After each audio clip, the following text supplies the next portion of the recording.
Grace, mercy, and peace to you from God our Father and from Jesus Christ our Lord. This is the day the Lord has made it. We are glad and we are rejoicing in it. I want to welcome you to Formation Saturday, a space that we've curated for leaders to gather, to learn, and to grow through candid conversations about faith, ministry, and spiritual development. So today, we want to weave together several important threads. On Sundays at Greater Beulah Church, I am teaching through the Ten Commandments. And this month, we're focused on the first half of those Ten Commandments.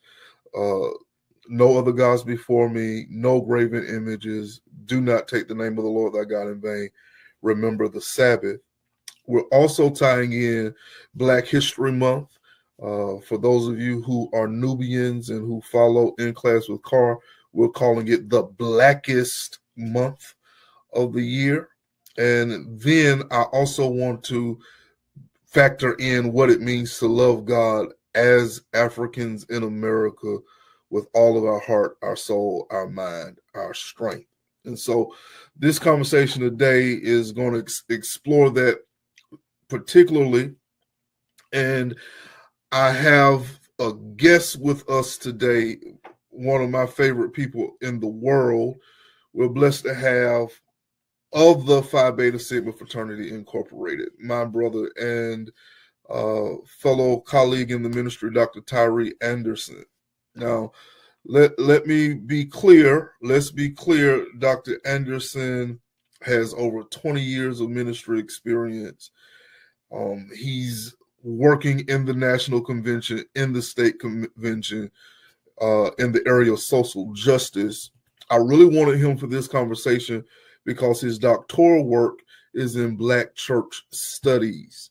And so I wanted to bring Frat on to talk to us about what the worship of God looks like from an Africana perspective. We're going to welcome my friend, my brother, my Frat, the Dr. Tyree Anderson. Fred, how you doing this morning? I'm doing good, man. I'm still recovering from the halftime show with brother Kendrick K. Lamar. Man, I'm still flabbergasted that some of our people who claim to be so connected to our culture and our community missed all the cues that he was throwing out last night. I'm still recovering from that, man. I got a little hangover from it. Doc, it was some major breadcrumbs dropped in our in that halftime show. From the Samuel L. Jackson bit all the way to a redefining of the Black male presence as it relates to female, how he danced around a woman and never touched her. Then the whole Black girl joy. Remember Serena getting the backlash for doing the crip walk when winning a tennis match, and now she's able to do it freely with no one bothering her. You know, there's so many breadcrumbs. Man. I think for me, and I just could not stop laughing when he had on that necklace with that small the lowercase a as A minor, and nobody really caught that. And I was like, how did y'all miss that? Y'all don't see that? Like, man, you talking about trolling. Even if he did not do the song, the necklace was a glaring statement that I'm still paying attention to you. And I want you to know that I'm still trolling you, even though, you know, you got this fraudulent lawsuit. I know we're going to talk about church, but man, if Biggie didn't sue Tupac for Hit 'Em Up, if Jay-Z didn't sue Nas for Ether, if NWA didn't sue Ice Cube for No Vaseline, who are you to sue somebody in hip hop? I mean, it is amazing. I love the highlight of that First Amendment right. I love the highlight of the First Amendment right. I want to say it, but they like to sue. Like, yeah. Oh my God.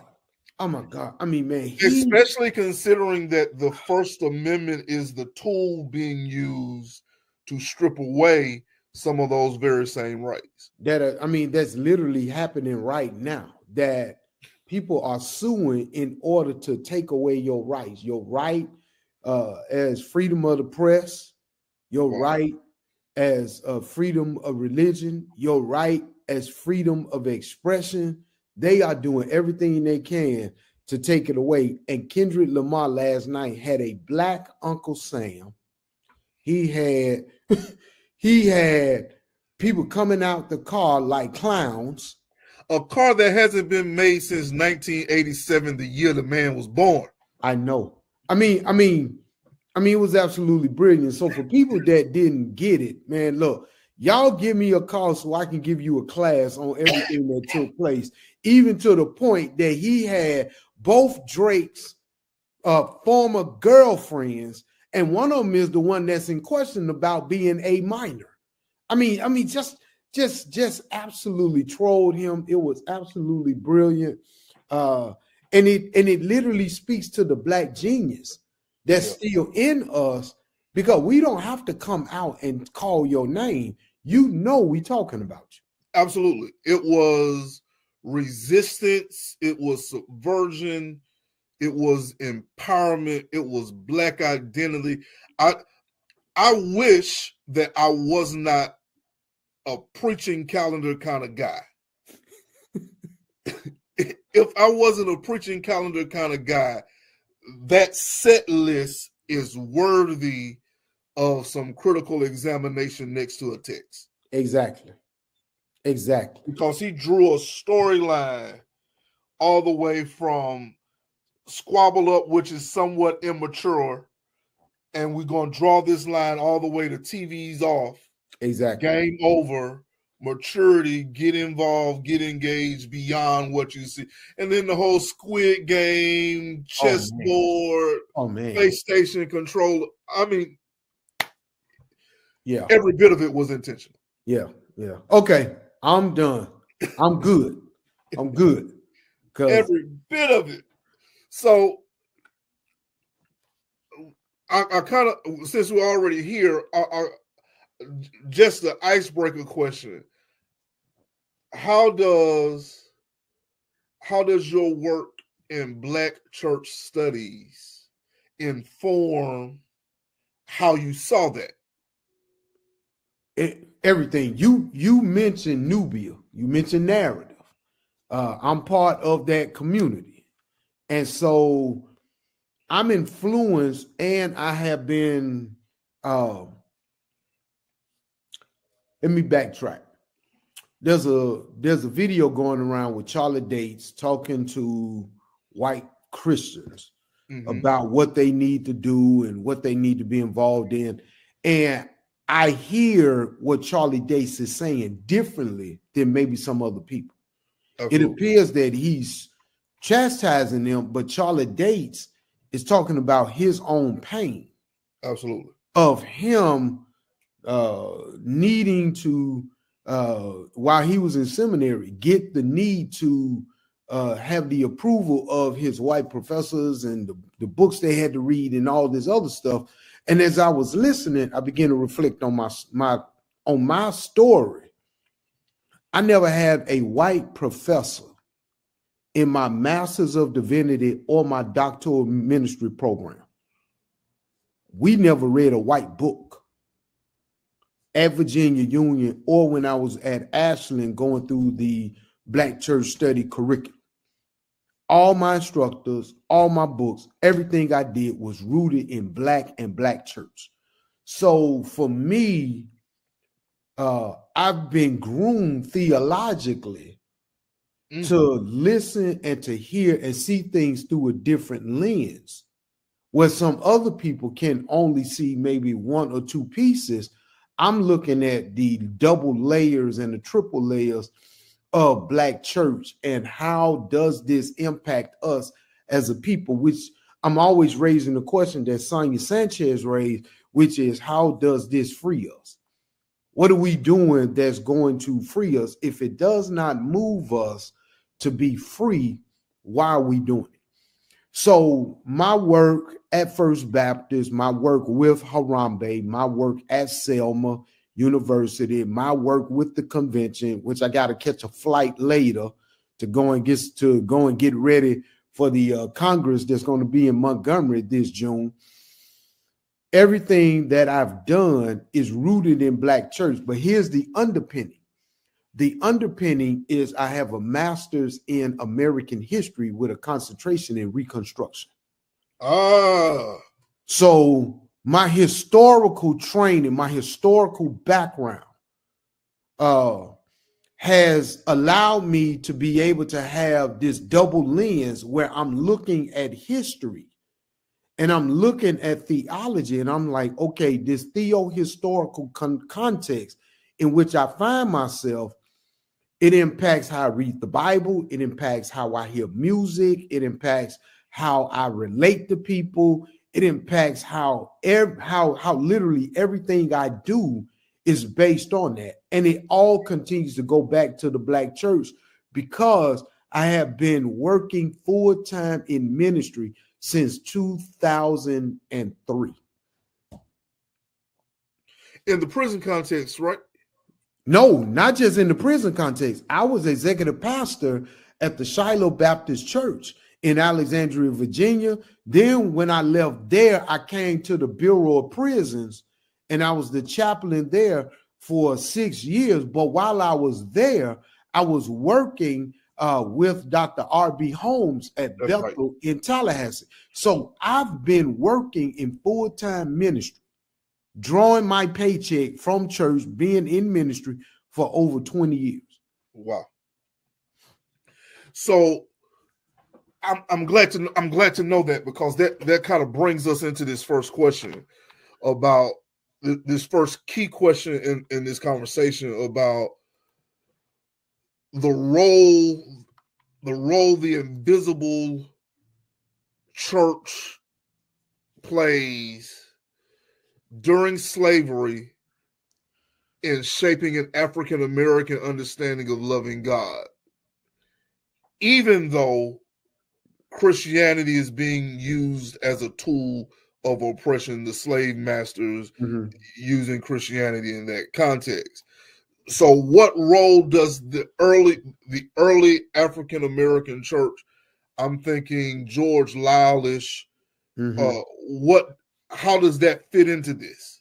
By the time you get to George Lyle, you already have had the First Baptist Church in Silver Bluff, South Carolina was already established by the time you get to the Lyles and the Bryans, and you get to the First African Baptist Church in Savannah. And you kind of dealing with that component, but you got to go back. You got to go back. One of the things that Dr. Charles Long told us at Virginia Union was that the Black church began on the west coast of Africa and solidified on the whole of the slave ships. In a lecture that Charles Long gave at the University of Pennsylvania, Charles Long said that that the people who control the ship worship the cargo at the bottom of the ship. My God. So when you start looking at it, the birth of the song Amazing Grace that the Black church loves so much, which isn't one of my favorites because it was created and brought about because of the suffering of our people. Again, that historical lens, I got the Theo lens that I got. I'm looking at things a little bit differently than somebody supposedly still finding God, and yet he still felt comfortable enough to still transport our ancestors across the water. So I still find that extremely hypocritical. But the invisible church began long before the visible church began. What you mentioned was the visible church. Absolutely. That invisible church is the one that knew the difference between the God of heaven and the God that the colonizers used in order to justify their suppression of people. And they knew the difference. And so while they recognize, okay, this is the God you're trying to give us, we're not going to worship that God. We're going to wait until you go down in the wee hours of the night. We're going to go over here away from everybody, and we're going to have our own worship service that's rooted in our African religious context. So they did not adopt all the way what the white people were doing. Here's an example. This idea of being filled with the Spirit, this idea of being spirit possessed, while we take it for granted today, because we say, Lord, fill us with your Spirit. Before me and you get up to preach, we asking God to fill us. That's rooted in African traditional religion. The call and response is rooted in African traditional religion. So when you take a look, we still have vestiges of the invisible church that has helped us understand God as a God of love and not a God of oppression. Wow. That's impactful. So we have this knowledge of God that predates our slavery experience. Absolutely, because we were the ones, we can't forget what Dr. Joseph Ben Yochanan actually wrote, and many other writings that come out from people like John Henry Clark, writings that come out from Asa Hilliard, writings that come out from Amos Wilson, that remind us that we were the creators. Africans were the creators of the three major world religions: Judaism, Christianity, and Islam. And all of them trace their heritage and their lineage back to the Egyptian religious system of the Maya. When you mentioned John Henry Clark, he is from Columbus. I know. He graduated. He graduated from Spencer High School. Members of our church are graduates and alumnus of Spencer High. Oh yeah. Yeah. So I'm bridging into this next question, slightly different from how I have it worded on the slide, but in the same spirit. So we have this relationship with God that predates our coming across the Atlantic Ocean. Mm-hmm. How does this impact our theological interpretation?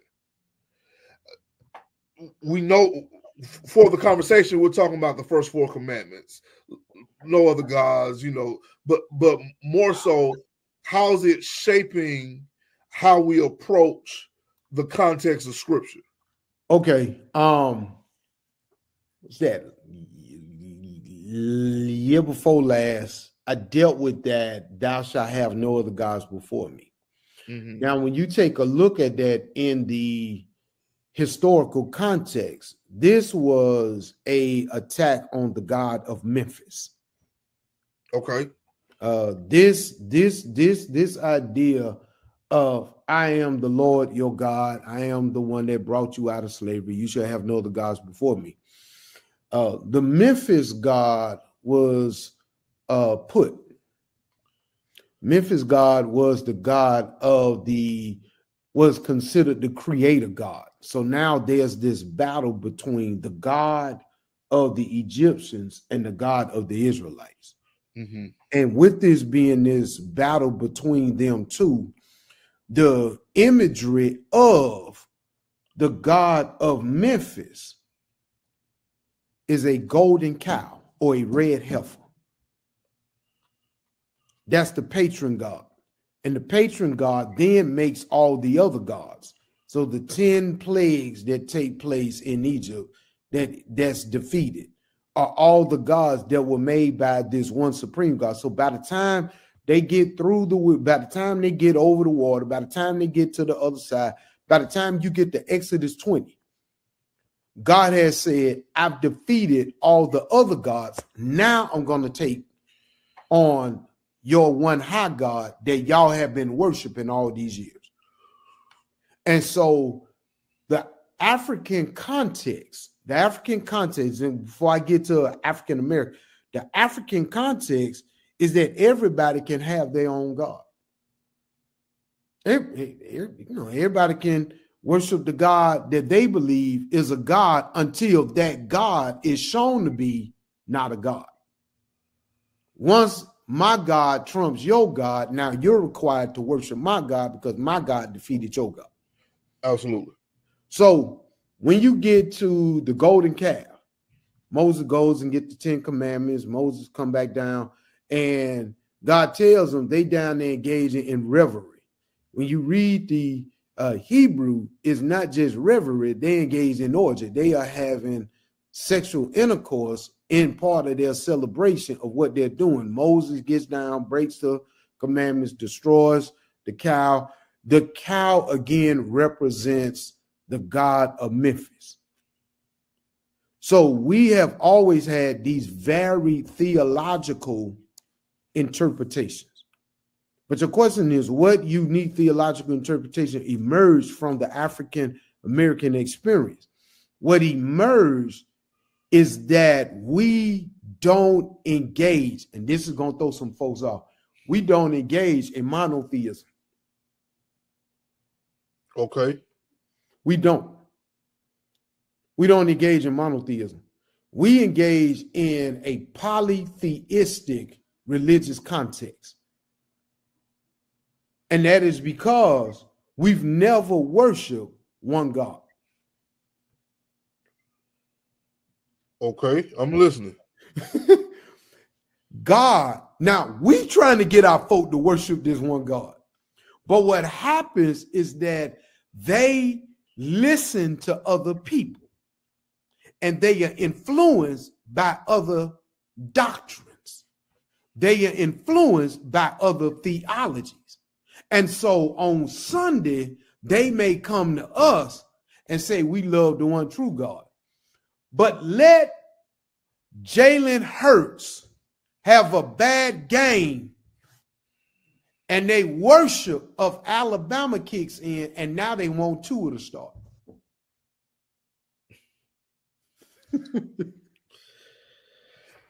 Okay. So they're not all on the same level. But people in general, like right now, the big God in America isn't God, it's MAGA. Their theology is tied into that the current president was handpicked by God to get things back in the order that God had intended in this nation. And so they go to church on Sunday, but they worship at the altar of Donald Trump, buying his Bibles, buying his shoes, falling in line, worshiping at the altar of Trump, and then saying that they serve the Lord Jesus Christ. Mm-hmm. And so it depends on your theological context and where you find yourself. And what they've done is they've made graven images. God makes it very clear within them first four that you shall have no images. And no graven images. And yet there are graven images in many churches. There are graven images in our city hall. There are graven images. And we make these graven images because we want to be reminded. Wow. Yeah, so the language I've used is the governing influence in your life is your idol. Exactly. This is what Dr. Jerome Ross told us at Virginia Union one night. He said he asked us to define faith. And everybody was coming up with all these pretty words and stuff. He said, no, faith is that by which you live by. Whatever you live by, which is your governing principle, whatever you are governed by, whatever you live by, that's what you worship. And when we got people that won't read the Bible, they won't read they won't study, they won't come to prayer meeting, they won't come to Bible study, they won't get involved, but they are fully invested in everything else.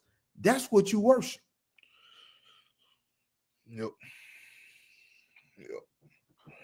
Sidebar question. So how in your work do we combat that? Our friend Trent Williams is actually writing his dissertation on that right now.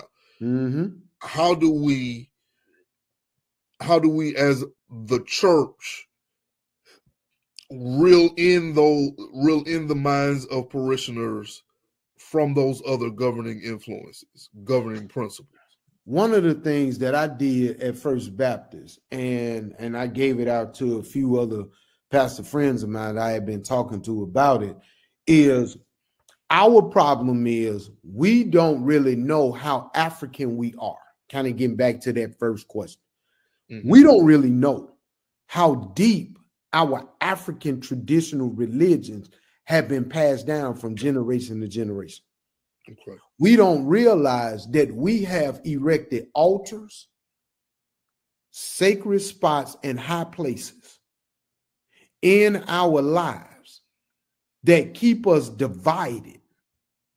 Wow. When Gideon was being called by God, God gave Gideon very specific instructions. Instructions were, take your father's seventh bull, take the bull, and when you take them, I want you to destroy the sacred pole, build the altar, destroy the altar, put the bull on the altar, take the sacred pole, use the pole for fire, and consecrate it unto me. Now, that seems just like a very simple thing, but we don't realize how involved witchcraft is in our churches. And we don't know our history. Many churches were started with worship of God and worship of hoodoo.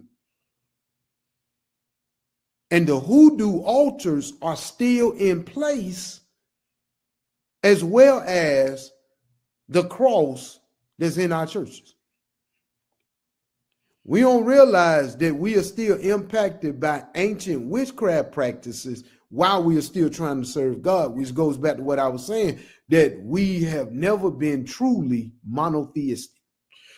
So how do we come back from it? I actually gave them a prayer, a 7-day prayer to actually break the altars. And the members that did it, when they came back after the 7 days, said, Pastor, let me tell you what happened. I had one deacon who told me he had a dream about a little girl that didn't look like a real girl following him around in his dream everywhere he went.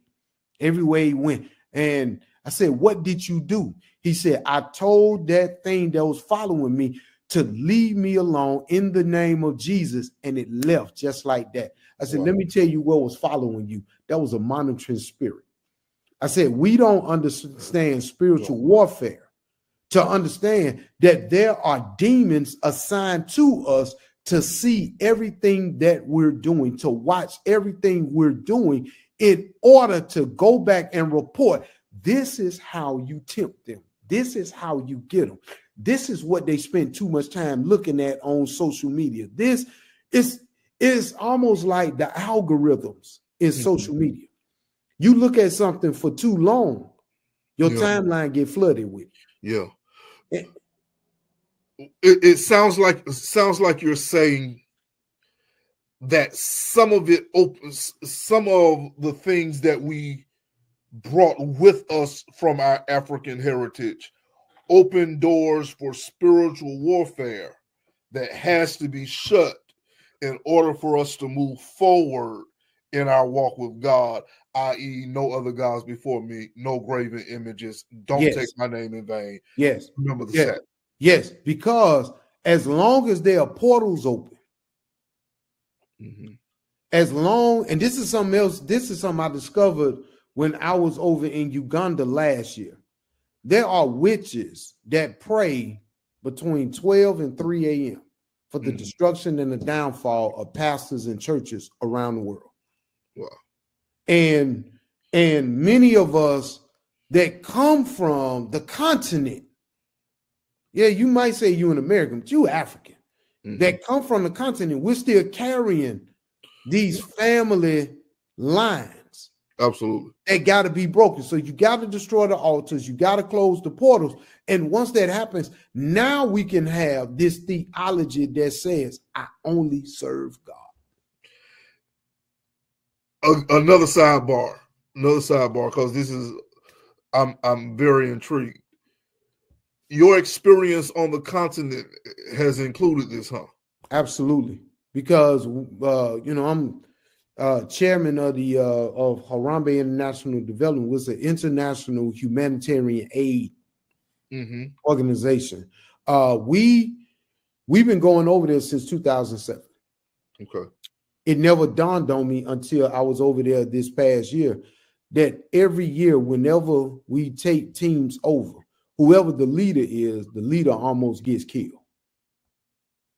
Wow. I just kept saying, man, it's weird. Every time something happens, and as I was in prayer, that's when the Lord showed me. And when I talked to our agent on the ground, who also is a pastor and who family is, he came out of a family that practiced witchcraft, he began to explain that to me. And I said, that makes sense because we are bringing the gospel.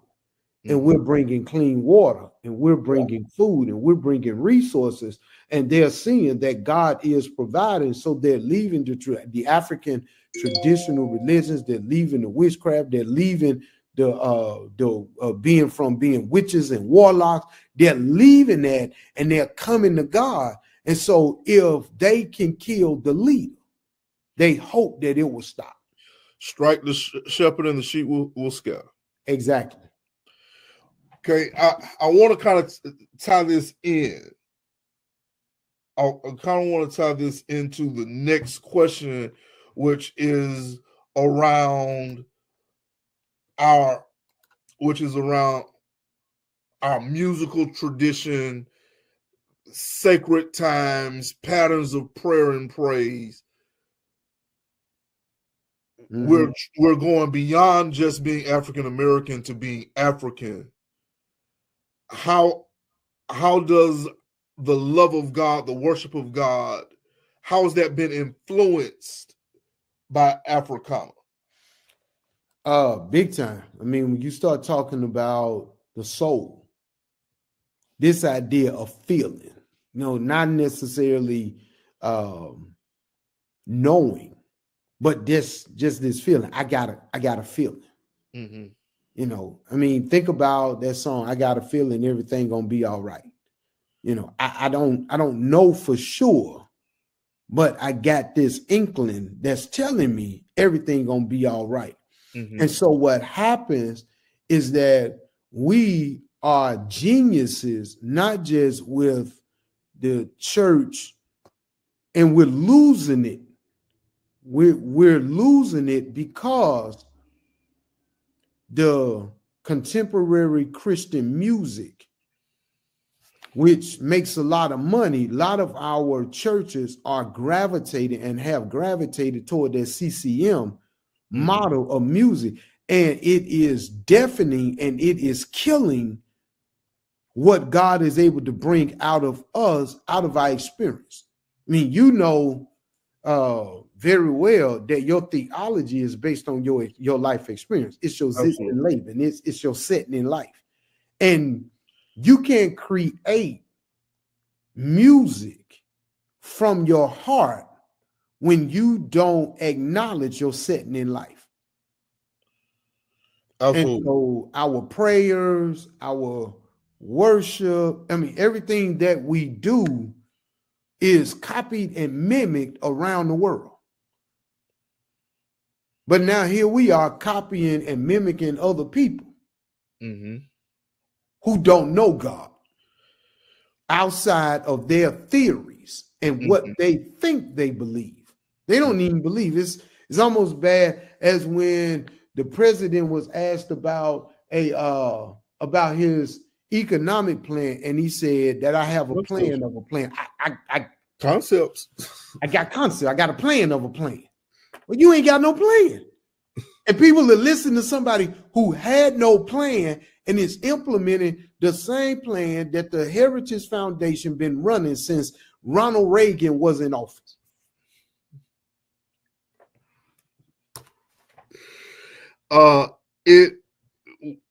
Going back to the Kendrick thing, one of the things that was said, this conversation triggers my thought about that. One of the things that was said was that people look at us and shake their heads.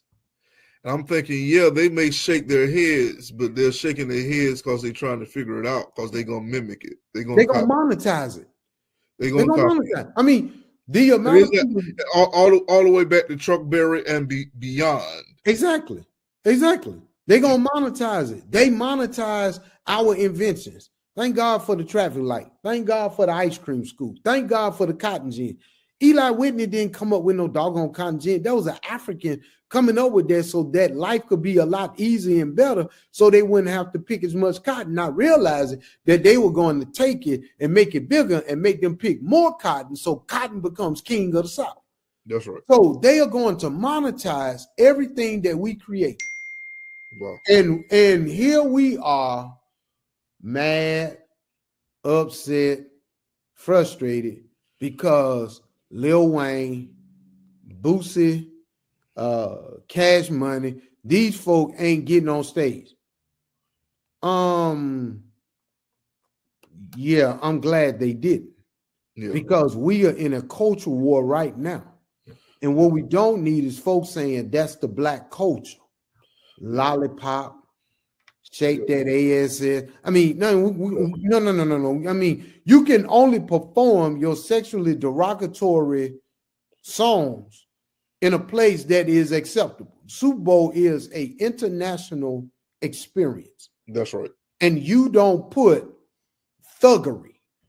And I want to make this extremely clear, because I was trying to be nice about it on Facebook last night. You don't put thuggery out and say this is who black folks are. Absolutely. No. You put somebody up like Kendrick. You put somebody up. Pulitzer Prize winning. Look, they don't even want to talk about that. The fact that he's a winner of one of the top awards that come from them. The first in his genre. The very first in his genre. Yeah. Which means they had to create a section for this guy. I mean, 5 Grammys. I mean, y'all mad, and all they could do is get on stage and be drunk, be high, be staggering around. And I bring that up, coming back to this question, because just like in the secular arena, they've mimicked and copied. Exactly. They come to our church. And they mimic and copy. And they mimic and they copy. And so now you go into certain settings with certain preachers and musicians and singers. And while we're running to sound like them, they have adopted our entire church culture. Listen. When you got the leader of the White House faith-based initiative, I knew he was going to go there. You already knew it. I mean, I could have went to Rob Parsley too, but I figured that since I knew he was going to do it. Since she's on the docket, might as well call her up when all these black folks are going to her church. All these black folks, and she has demonstrated herself to be nothing but anti-black. She's demonstrated herself to be nothing but anti-black. She has mimicked our preaching. I mean, all of us don't hoop. All of us don't go and tap into that African voice. But here she is, not only thinking she can tap into it, she also thinks she can call them from Africa, angels from Africa, in order to inflict harm upon the Africans that did not vote for the man that said Africa was an S-hole country. Yeah. Whole continent, but yeah.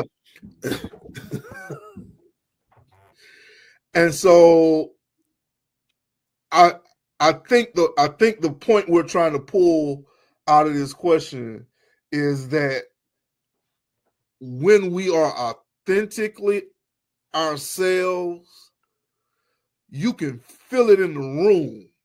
Yeah. Oh yeah. I wasn't in the room in Birmingham for the inauguration of Dr. Kimber, but just watching the video of the national anthem being sung in that service, it made me cry.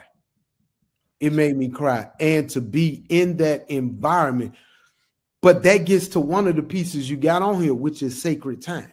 Yeah, we don't understand sacred time and unsacred time.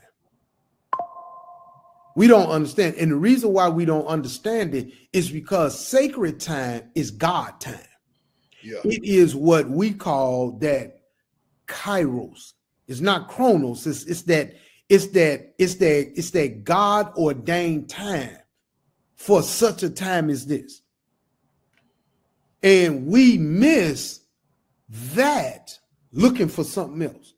Because that sacred time is what fuels the musical tradition and the pattern of prayer and the pattern of praise.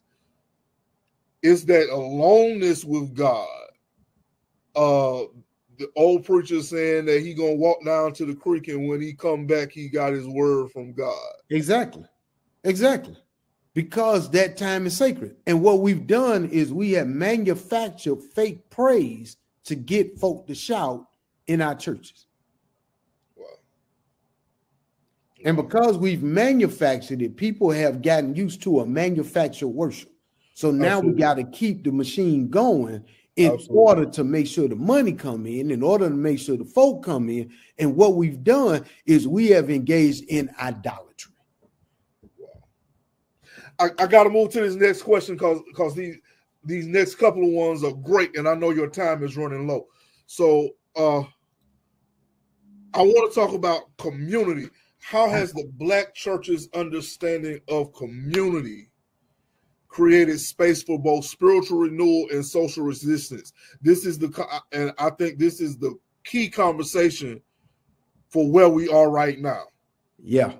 That the solution is going to come from being in spaces created by us for us. Nubia narrative. You are using that language that we understand completely, because as long as we are isolated or believe in this false notion of individualism, we leave the very presence of God. Because when you take a look at it from Genesis to Revelation, I mean, just take the first 4 commandments. The first 4 commandments of the 10 commandments was about establishing community with God. Mm-hmm. This idea of community doesn't just create this space for what you're saying, this spiritual renewal and this social resistance. It also is an identity former. Absolutely. It forms your identity, because see, the only way Satan can get to you is if Satan can get you alone. If I can get you isolated, I can destroy you. If I can get you by yourself, I can win. Wow. And that's where Drake messed up. I'm going to use Drake and Kendrick. Where Drake messed up is Drake thought Kendrick was by himself. He didn't realize. Dude showed up with all the Compton. He didn't realize that all of Compton, all of Inglewood was with him, both Bloods and Crips, saying, this is our brother, and if you come against him, you got to come against us. Oh, and by the way, we protect our sisters. Keep Serena's name out of your mouth. Yeah. So this idea of community is African in content. I mean, this is what we are. This is what we are. You send me an email and say, hey, Doc, I need this. Can you? Without hesitation. Absolutely. Absolutely. It's community. That's right. You mentioned Trent. That's community. You coming up for Chris. That's community. We are community. We are not isolated where we are doing our own thing. We are not the Isley brothers. It ain't your thing. Do what you want to do. No, it's about what the community said. And this is another place where we often lose it. We often lose it because we don't realize that we as a community can determine which books of the Bible we want to focus on to build our community. That's where that spiritual renewal come in, and that's where that social resistance come in. Cutting Edge Clergy Caucus, when we formed Cutting Edge, me, Dr. Kurt Clark, and Dr. Ramon Billingsley, when we formed it, we said, what books are we going to use from the Bible to lay out what Cutting Edge is? While we love the 66, we have taken the 8th century prophets, minor and major. We took the Gospels, and we took Romans, we took Acts, and we took Revelation. That's what we took. And so all the work that Cutting Edge does in social resistance is rooted primarily in the 8th century prophets. So we're going to bring the macro down to a micro so that we can have a concentrated focus. Right. You know, which is an interesting concept. We see it in academics. We don't see it much in the general church culture. Right. You know, but that's very interesting. I'm very intrigued by that because that builds community in a different way. It creates a certain language. I give you a prime example. Using what you preaching on now. There are 42 laws of the Mayat. Mm-hmm. Moses grew up in a house of Pharaoh. Mm-hmm. Moses is educated in the educational system of Pharaoh. He's educated in the Egyptian house of spirituality, mm-hmm. which we call the Egyptian mystery system. Not really a mystery, yeah. But he grows up in that. When you take a look at the 10 Commandments, the 10 Commandments mimic almost identical 10 of the 42. Wow. It's not to say Moses did it, but God can give something to someone else and they can pollute it. And then God can take what God gave to somebody else that polluted it and then say, but here's the way it's supposed to be. These are the ones that's going to build your community. So they take 10 of the Mayat and then form the 10 Commandments and say, this is the community. First half is God. Second half is us. We going to come together and we going to be one. I've been saying lately that just because it's spiritual doesn't make it Christian. Exactly. And just because it's real doesn't make it right for believers. Exactly. So that 42 law system is spiritual and is real. But that's not how God is building the system for the children of Israel. Exactly. For believers by extension. Now, ask yourself this. Why did God, now we believe God gave Moses 10 Commandments. Why would God use what the people are used to in order to form community? He didn't come up with something they didn't know. And the evidence that they knew it is because when Moses was gone too long, they took the reparations they got from Egypt and told Aaron to make them a golden calf. And how did Aaron know how to make it unless Aaron was a smith in Egypt that knew how to make the golden calf? Yeah. I literally just talked about those earrings this past Tuesday. I literally just talked about them golden earrings. So I'm loving how this community focus. I love the spin you put on it, that it brings identity. It does. Now I'm going to question 5 because this is your area. This question 5 is got Tyree Anderson written all over. What role does truth telling play in the prophetic tradition of the African church, the African American church experience? This got you written all over. Truth telling, because when I saw that question, I just started laughing. Truth telling separates the wheat from the tare. Truth telling separates the goat from the sheep. Because when you tell the truth, those that have embraced the lie will fight you. Absolutely. They're gonna argue, but those who embrace it will get silent and say, I never saw it like that. So truth telling in the role of not the griot, but the jolly. That's right. That's right. Jolly. A lot of people don't know what the jolly is. The jolly, for those of us that are in Nubian narrative, were introduced to the jolly by Dr. Greg Carter. The jolly is the one that's the truth teller. That's right. It's the one that is going to let you know right is right, wrong is wrong, and we can't, it's not necessarily a storyteller. It's one that's there to provide wisdom and guidance in the community where there is none.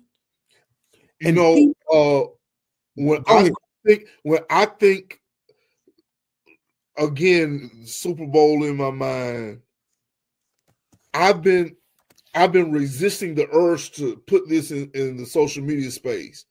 I see Kendrick Lamar as a truth teller, as a jolly one. Yep. On the same level as a Dave Chappelle. Oh man, exactly. Because what Dave Chappelle did with this last Saturday night, I mean, people laughing at the pimp skit, laughing at the, all these other. No. Look at that Mr. President, Doc. That monologue. Oh man. That monologue. And that's the reason why folk don't like him. All the way to standing up to talk about Jimmy Carter. Exactly. I mean, when you take a look at what is taking place, you've got to say something. We are in a community right now. We are in a community of clergy that are not prepared for what's getting ready to happen. And don't know how to speak to it. Yep. And I want to add something to that, just for good measure. And the way you tell truth doesn't have to be monolithic. You can tell truth in more ways than one. For instance, you and I were on a preaching program together. Right. And your social justice stood up and talked about Pilate so bad, I felt sorry for the guy. I felt so bad for, like, I wanted to offer him a condolence card, but I came at it from a narrative perspective. Right. I built a narrative line that told an equal truth. Exactly. An equal truth, just in a different way. Sometimes you need Nathan, sometimes you need Micaiah. Exactly. And I tend to be that Micaiah that's going to wind up in Herod's, in Herod or Ahab or Donald Trump prison. I'm gonna end up in some. I mean, the running joke when I was at Virginia Union was that I was going to end up in Guantanamo Bay. It was like, you just don't seem to have a feeling. I'm like, no, that's fact, truth's true. And I said, the reality is that shock value is what wake people up. Absolutely. And we don't have, like, I got Carrie, I got Chris, I got certain people, I got to get you the information. Yeah. I got them reading a book on preaching in Hitler's shadow. I saw the book. I've already ordered. I got them reading it. And the reason why is because there were preachers that tried. More than just Dietrich Bonhoeffer. It was a whole lot more. They tried that. Let me hit this with the narrative side. That one moving. Man, that direct hit, that for what they were doing made Hitler so mad that he created prisons for pastors. Pastors wound up in prison. And the people that went to these churches were helping the Jews survive Adolf Hitler. The same way you see it today with the attack on the Lutheran Church by Donald Trump and his administration, saying that they are Nazis, and just laying all kind of bad claim against them, and that ain't the case. They are simply trying to live out the gospel. And they don't like it when people tell the truth, because the truth, as Jesus said, the truth will make you free. Absolutely. Because see, if they set you free, you can get locked up again. But if you've been made free, you can't be enslaved and you can't be locked up anymore. So truth telling plays a major role in the prophetic tradition that we have. And many of our people have left the prophetic tradition because it makes people uncomfortable. And it says it's bad for our financial bottom line. Absolutely. But if John was a prophet, if Jesus operated in the context of a prophet, if Peter operated as a prophet on the day of Pentecost, if the apostles operated through a prophetic utterance in their work and their assignment, if Paul operated as a prophet, because they trying to make him a church builder, Paul was a prophet. If you pay close attention to what Paul was saying, when you take a look at those that have been used by God, those that have been set aside by God, they are operating in that prophetic tradition. But when we start reading and start engaging in material that nullify the prophetic by listening to folk that say the age of the prophet is over. Well, if the age of the prophet is over, that means that God has stopped speaking. That means that whatever God has said is done. Well, I don't think that's the case, because there was a man who sat in the Birmingham jail one Easter that wrote a letter entitled the letter from the Birmingham jail that Jesse Jackson said was as prophetic as any of the epistles that Paul wrote when Paul was writing to all them folk. You got to understand that the prophetic is still in operation. And just because a person doesn't believe it don't mean that it's not so. There's a lot of people that don't believe God is real, and yet God is real. I'm glad you mentioned Martin, because we're talking about late Martin, not the early Martin. Listen. I made it very clear in New York when I went up to preach that we want Martin, that the people want Martin, the Martin that we have been given, that has been desanitized. That Martin is post 66, 67. When he finally sits down and writes, where do we go from here? Oh, man. That's a different Martin. That's a different guy. That is a different Martin. And that Martin, and this is another thing people need to understand. The prophetic tradition will get you killed. It won't get you preaching assignments. I was telling my wife about it this morning. Preachers won't invite you to come preach, because they don't want to have to deal with the aftermath of what you're going to say. People don't want to be in a room with you.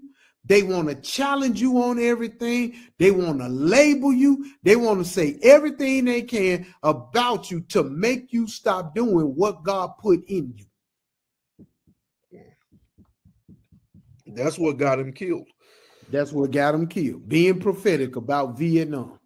And being able to get them young white kids at them very liberal colleges out in California to join the Poor People's Campaign and to go against the Vietnam War. He did do it. And when they started swaying, that's when he became a threat. As long as he was talking about desegregating lunch counters in Columbus, Georgia, or Birmingham, Alabama, we can do that.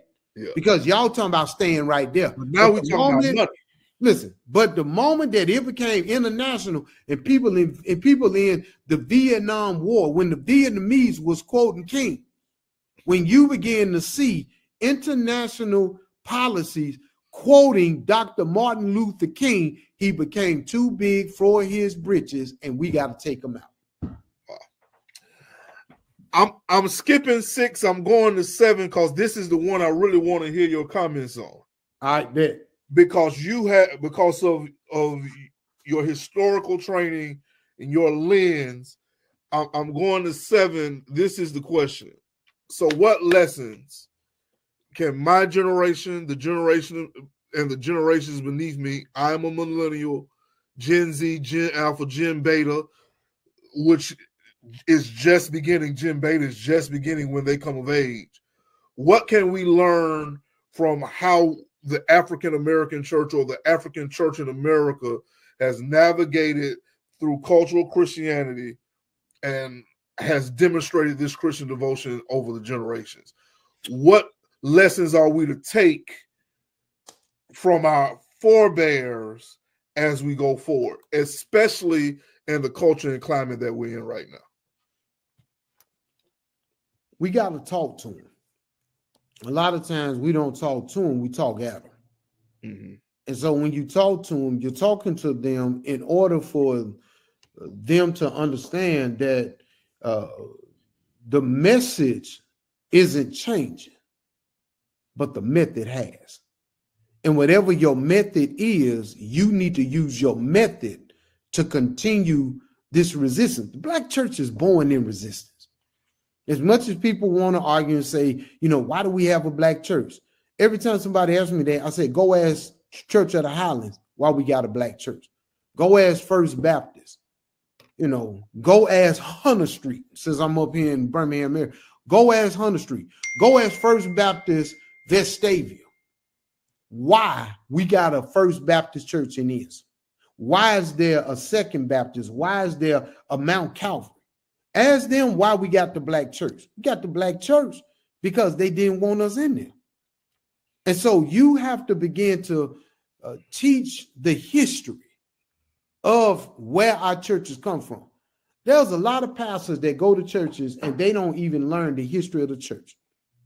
All they're looking for is a place to stand up and shout, not realizing that some of the same fights that took place when the church was started in, say, 1891, you still fighting the same fights. Why?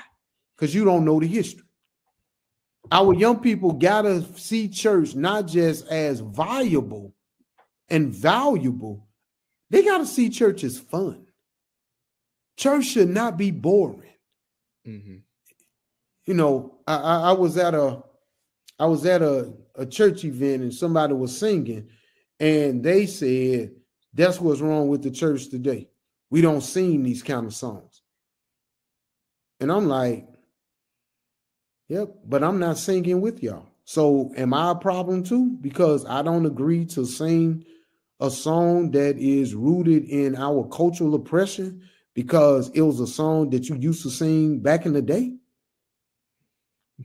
Many of our young people are doing the research to find out where a lot of stuff comes from, and they're not turned on by it. And this is the thing that they're running to. When they leave the church, they're not going to another church. They're going to witchcraft. The largest growth of faith outside of the Christian and Islamic faith is witchcraft. And more Black women are going to witchcraft, and they're merging witchcraft with what they grew up with. Because they saying, and I mean, it's even to the point that they even said that Jesus was a warlock.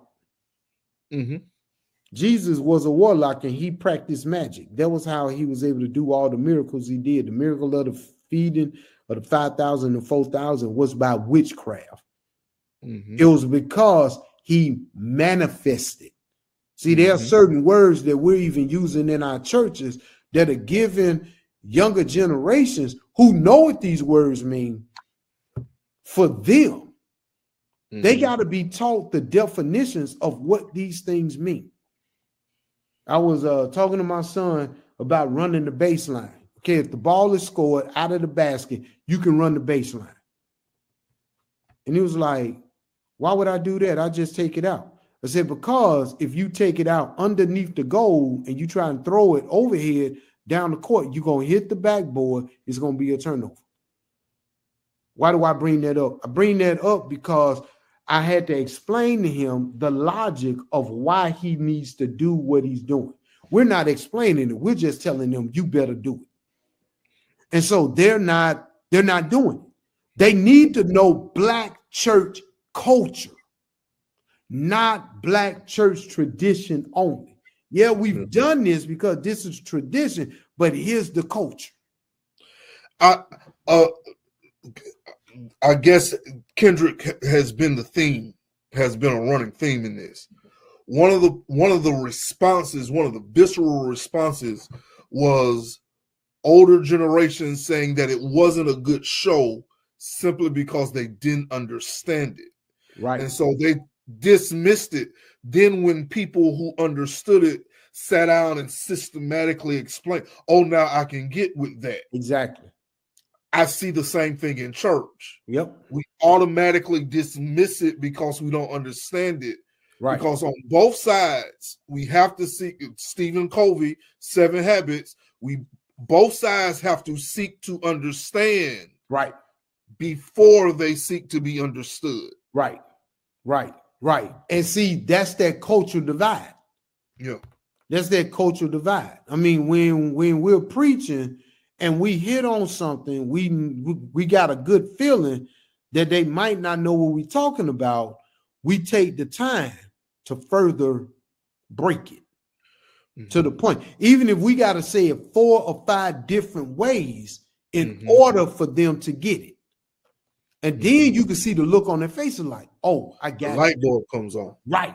We got to do that. And so younger generations need to sit with older generations in order that they might come together. One of the things that came out in the first In Class with Carr for Black History Month, the Blackest of the Black Month, the Blackest of the Blackest Month, was talking about those things that Carter G. Woodson said that you ought to do for Black History Month. One of them was you need to know your family history. That's right. Write it down. One of the projects that we can implement in church is for the older generation to sit down with the younger generation and tell them the church family history. That's right. Where did that chandelier come from? I mean, out of all the things in here, I got 2 chandeliers in the sanctuary that make no sense. Should not be chandeliers because I got recessed lights. Why do I have chandeliers? So when I walked in the first time, I asked, why do we got those chandeliers? And that's when old deacon told me, he said, Pastor, these chandeliers came from the old church. Let me tell you what their names are. And begin to tell me the names of the chandeliers and begin to tell me the story of the chandeliers. And see, when some folk come in, they see the chandelier and they're like, I don't know why they got chandelier. But that's part of the church's history. That's part right. of the church's culture. So while the physical building that used to be First Baptist Church of Ensley isn't there, guess what is? The lights. The lights. Why the lights? Because it was the lights that lit up the old church. It's the lights going to light up this church. And so I can now take the chandeliers and talk about the history of the church. Right. That's like with our church. Our church is where it is because of urban renewal is the term used. Is the term used in the church history. We were relocated because of urban renewal. Now, see, that wasn't a prophetic person. That was a truth teller that was writing that, because I would have said it is because of gentrification, and I would have thrown some folks under the bus for good posterity, because the young folk need to know exactly who did it. So when their children run for office, they can say, absolutely not. Your daddy is the reason why our church got moving. We're going to fight against you. That's right. Exactly. We need to know that. Yep. That history has to be said in ways that can be received and accepted. And on the other end, can be appreciated. Yeah. Yeah, you gotta have some Kendrick Lamar in you. You gotta be able to tell the story on how to pimp a butterfly. You gotta let some folk know they ain't like us. High power. Doc, man, I appreciate your time. You have been extremely generous. Anything else you want to add to this cherry on top? Just make sure that when you do the work, do it with a level of intentionality, because the work you do is going to last. If it's half done, it's going to be half lived out. Mm-hmm. But if it's with full intention and you got a full focus, man, go hard in the paint. That's it. Just go hard in the paint. You got a new book just come out, right? I do, man. I got it. It's on order now. It should be here, and it's crazy. I'm leaving today. The books will be here tomorrow. So, but yeah, I got a new book. I got a new book that's called A Call to Action, and Call to Action subtitle is The Black Church and Civic Engagement. How does the Black church engage in the political arena? How do we position ourselves to actually get the power we're supposed to get in a society and in a culture that has told us, just come vote for us, we're not going to help you, including from Black politicians. So I got an entire strategy dealing with how does the Black church get involved in everything from canvassing to building your own candidate, because that's where the number one problem is that if the Black church decides to create a 501c4, if the Black church creates a 501c4, not a 501c3, 501c3 will not allow you to engage in politics. 501c4 will, because that is the lobbying arm of the IRS 501 codes. So you create a 501c4 and you create a political organization that's not only going to endorse candidates, because you can, not only will you be able to lobby for money in order to do it, you can actually begin to recruit and train and build your own candidates to run for every office that's available. Wow. And we have not operated or moved in that direction because we have been sold a bill of goods to disempower us, called a 501c3. So what you do is you build both. You build your 501c3 and you build your 501c4.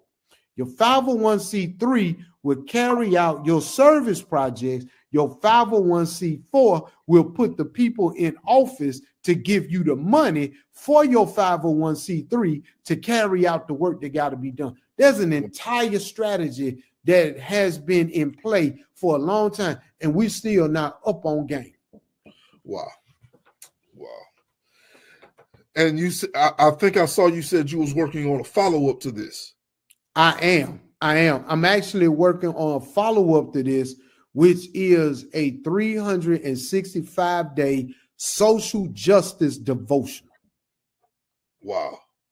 And that's going to be a link for this, because everybody is doing these great devotionals. You know, at First Baptist, we read devotionals every year, 365 days. For years, we've been reading E. Stanley Jones. I changed it up this year to read this one devotional, Salt and Light, which is absolutely amazing. But I got to really thinking about, in this culture and climate in which we find ourselves, what are we going to do? How are we going to fight? Because if these devotionals are telling us to trust God, that's only one side of the equation. The other side is God is saying, you better get up and go do something. That's where that social justice liberation piece comes in.